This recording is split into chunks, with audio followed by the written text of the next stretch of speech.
If your newborn sounds like a baby farmyard at night with grunting, squeaking, snorting, flailing, this is totally normal. As a pediatrician, one of the most common things I hear from new parents is why, oh why is my baby so noisy when they sleep?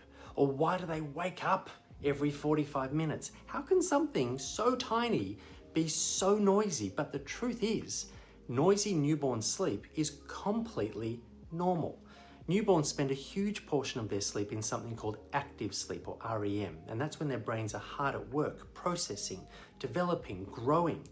Now, during this time, you'll see movement, you'll hear all sorts of sounds from them. That's actually a sign that things are going well.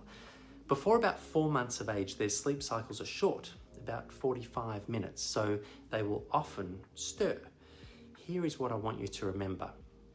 Grunting, whimpering, flailing, what my mum used to call squawking, even a little bit of fussy behavior, it's all totally normal. If their eyes are closed and breathing is steady, they're probably still asleep, and here is when patience really comes into play. Rushing in at every peep can actually wake them up. So try this instead. When you hear those noises, just wait a moment.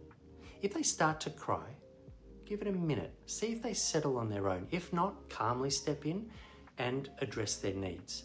But over time, you'll learn the difference between sleep sounds and needs sounds, and it will all start to click.